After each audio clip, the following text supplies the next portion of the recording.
ओम नमः शिवाय। शिव महापुराण रुद्र संहिता युद्धखंड पूर्वार्ध अध्याय 1 त्रिपुरासुर वध। नारदजी बोल्या, हे प्रभु, હવે આપ શિવજીનું તે ચરિત્ર સંભળાવવાની કૃપા કરો જેમાં તેમણે દુષ્ટ દાનવોનો નાશ કર્યો। બ્રહ્મા કહેવા લાગ્યા કે આ પ્રમાણે જ વ્યાસે પહેલા સનત કુમારોને પૂછ્યું હતું, ત્યારે તેમણે કહ્યું હતું તે જ આ કથા હું તમને કહું છું। સનત કુમાર કહેવા લાગ્યા, હે મહાવિદ્વાન વ્યાસ, હવે તમે શંકરના તે શુભ ચરિત્રને સાંભળો કે જેમાં એક જ બાણથી તે અસુરોને શિવજીએ ભસ્મ કરી દીધા હતા। શિવપુત્ર સ્કંદ દ્વારા તારકાસુરનું મૃત્યુ પછી તેમના 3 દૈત્ય પુત્રો પૃથ્વી ઉપર તપ કરવા લાગ્યા। તેમાં સૌથી મોટો તારકાક્ષ, વિદ્યુન્માલી, મધ્યમ અને કમલાક્ષ સૌથી નાનો હતો। આ ત્રણેય સમાન બળવાળા, જીતેન્દ્રિય, દ્રઢચિત્ત, મહાવીર અને દેવદ્રોહી હતા। આ ત્રણેયે પોતાના મનોરથોને તેમજ ભોગોને પ્રાપ્ત કરીને બ્રહ્માજીને પ્રસન્ન કરવાને માટે સુમેરુ પર્વતની ગુફામાં જઈને અત્યંત કઠિન તપસ્યા કરી। તપ કરતા કરતા દેહ સુકાઈ ગયો। 100 વર્ષ સુધી એક પગ ઉપર ઊભા રહીને તપ કરતા રહ્યા। હજારો વર્ષો સુધી તેમણે વિવિધ પ્રકારની કઠિન તપસ્યા કરી। ત્યાર પછી તેમણે આ પ્રકારનું તપ કરતા જોઈને બ્રહ્માજી પ્રસન્ન થયા। તેમને વરદાન આપવા આવ્યા। બ્રહ્માએ કહ્યું કે હે મહાદૈત્યો, હું તમારા પર પ્રસન્ન છું, જે માગો તે આપું। અસુરોએ બ્રહ્માને પ્રણામ કર્યા અને ધીરે ધીરે વિચાર કરતા કહ્યું કે હે દેવેશ, જો આપ અમારા ઉપર પ્રસન્ન છો તો સર્વ પ્રાણીઓથી હવે ભય યુક્ત કરો। કોઈ પણ પ્રાણીઓ અમોને મારી ન શકે। અમારા તે જેટલા વિઘ્નો હોય તેટલા દૂર કરો। અમે બધા અજર અમર રહીએ। ત્રણેય લોકનો અમારી ઈચ્છાથી નાશ કરી નાખીએ તેવું વરદાન આપો।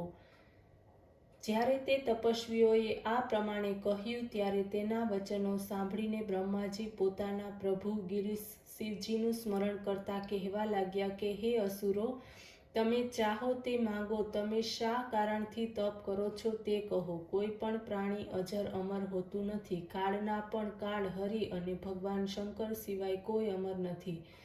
તે બંને ધર્મ અધર્મ પર છે તેમજ વ્યક્ત અવ્યક્ત રૂપે રહેલા છે। જો તપ જગતને પીડા આપવા માટે જ કરવામાં આવે તો તેની સફળતા ગયેલી જાણો। માટે તમે શ્રેષ્ઠ તપનું અનુષ્ઠાન કરો, જેથી થોડાક સમય વિચાર કરો, દુસાધ્ય સુસાધ્ય સી રીતે થાય। સત્વ ગુણોનો આશ્રય કરી તમે મરણના કારણરૂપ કંઈ વરદાન માગો, જેથી તમે મૃત્યુને પ્રાપ્ત ન થાઓ। આ પ્રમાણે ભગવાન બ્રહ્માના વચન સાંભળીને એક મુહૂર્ત સુધી વિચાર કર્યો અને પછી તેઓ પિતામહને કહેવા લાગ્યા કે અમારી પાસે એવો કોઈ દુર્ગ નથી જેમાં શત્રુ પ્રવેશ કરી ન શકે, જેથી આપ અમને એવા 3 નગરોનું નિર્માણ કરી આપો, જેમાં ધન સંપત્તિ, સુખદાયક સર્વ સાધનો સાથે અસ્ત્રો શસ્ત્રો પણ હોય અને જે અજેય દેવ દાનવ કોઈ પણ તેને ભેદી ન શકે।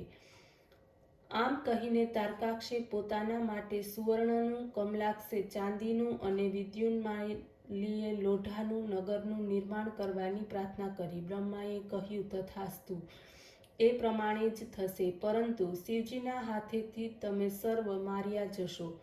અન્ય કોઈ પણ તમને મારી શકશે નહીં। આમ કહીને બ્રહ્માએ મયને બોલાવ્યો। તે ત્રણેય નગરોના નિર્માણ માટે આજ્ઞા આપી। મયે પરિશ્રમ પૂર્વક 3 નગરોનું નિર્માણ કર્યું। જેણે માગ્યું હતું તેવું નગર તેને પ્રાપ્ત થયું। એક આકાશમાં હતું, બીજું સ્વર્ગમાં અને ત્રીજું પૃથ્વી પર। મયે આ 3 નગરો અસુરોને સોંપી દીધા। પોતે પણ તેના હિતની ઈચ્છાથી ત્યાં આગળ નિવાસ કરવા લાગ્યા। આ પ્રમાણે તારકાના 3 મહાબલી પુત્રો પોતાના નગરમાં આનંદપૂર્વક રહેવા લાગ્યા। ત્રૈલોક્યને નાશ કરી ચેનપૂર્વક રહેવા લાગ્યા। અધ્યાય 2 દેવતાઓએ કરેલી શિવજીની સ્તુતિ। વ્યાસજી બોલ્યા કે હે વક્તાઓમાં શ્રેષ્ઠ બ્રહ્માના પુત્ર, પછી શું થયું? દેવતાઓ કેવી રીતે સુખી થયા? તે મને સંભળાવો. બ્રહ્માજી બોલ્યા.